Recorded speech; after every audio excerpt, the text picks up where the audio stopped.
What's up everyone, and welcome back to another Minecraft Bedrock farm tutorial. In this episode, we're going to be building a snowball farm. This farm simply uses a snow golem to automatically produce tons and tons of snowballs. The rates on this farm are super duper good. It produces snowballs crazy fast. You won't even have to AFK or leave it on for very long to fill up a chest. Then you'll have all the snowballs you will ever need for all your games, such as Drip Leaf Spleef. Plus, you can always turn snowballs into snow blocks, so it's always cool to have an AFK farm that produces building blocks. And for this tutorial, I designed a slightly simplified version of the snowball farm so it's easier for you to build. But before we get into the tutorial, let's talk about how this works. You can spawn a snow golem simply by placing down 2 snow blocks with a jack-o'-lantern or a carved pumpkin on top of those 2 snow blocks. It will turn into the snow golem. It doesn't matter which pumpkin you use, he will look the same, but around his feet he will generate snow, so anywhere this little guy walks, snow will follow him. And as for your collection system, you can use as many chests as you want. They will fill up really quickly because of the efficiency of this farm, but if you want to, you can just use a single double chest by putting your 4 hoppers going into that single chest like so. And now on to the build tutorial. Here's all the stuff you will need to build this down in my hotbar, plus some building blocks and 8 glass. I also recommend bringing more snow and jack-o'-lanterns just in case your first snow golem messes up.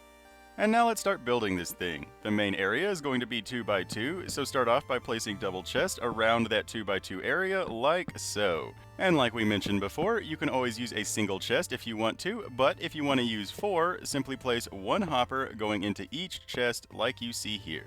Next up, we're going to grab our pistons, figure out which is the front of the machine, and then place 2 pistons on top of the chests on the sides, not the front or the back. Then on the front and back chest, we're going to place 4 glass on top of the chest, like so. Then we're going to grab our solid blocks and place a solid block on top of each piston, and then grab your wooden fences and place 4 wooden fences next to each of those solid blocks, like so. And now it's time to put in our snow golem, but to make this easier, let's figure out which corner is the northwest corner. So if you have coordinates turned on, simply figure out which direction is negative, and that will be your northwest corner, or you can use the sun, or a map, or a sunflower, or any other way to figure out which side is northwest. On the northwest corner, place your 2 snow blocks with your carved pumpkin on top of them to spawn in your snow golem, and he should just fall right in the middle like so. Now you don't necessarily have to figure out which is the northwest corner. You can place him on any corner, but he probably won't fall in the hole as easy. You might have to give him a push, and sometimes when you're trying to push him, he can get away. And then if you try to build like a barrier around it, a lot of times he will fall into the wrong part of the fence line. When I built this in survival, I didn't take the time to find the northwest corner, and so it took me like 10 golems just to get one in the center. It was very frustrating, so save yourself a headache and simply find the northwest corner, and it should make this process a whole lot easier. And once you get your snow golem trapped in the middle, it's time to finish it up. So place 8 solid blocks on the top right here, then grab your redstone comparator and place a comparator on subtraction mode. Make sure it's on subtraction mode. Then turn around and place a repeater diagonally from that comparator, and then 9 redstone dust in these places. Just make sure that that redstone comparator has the little light on, meaning that it's in subtraction mode.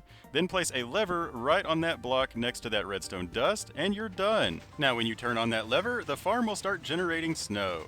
And I'm sorry for the strange video transition there. I had already finished and uploaded this video, and as I was uploading it to YouTube, I realized that I should use a different redstone clock. The clock I had used before wasn't quite as efficient as this one, so hopefully the video transition wasn't too off-putting. And I also just got done making another seed video. It's another Mushroom Island spawn seed video for 1.20. The 1.19 seed video still works as well, but I wanted to make a 1.20 special one just to celebrate 1.20. And if you have any questions or requests, simply talk to me down in the comments and I will do my best to help you out. Thank you so much for watching this video. I really hope you enjoyed it. If you did, don't forget to leave a like, leave a comment, share with your friends, favorite, all that good stuff. And if you didn't like it, comment and tell me why. I'm always trying to improve my video making, so your negative criticism might really help me out. And consider subscribing for more redstone farms, redstone tutorials, redstone minigames, and more. But until next time, I've been your host, OmLedu, hopefully teaching you a Minecraft trick or two. And reminding you, as always, don't forget to have fun. Bye-bye.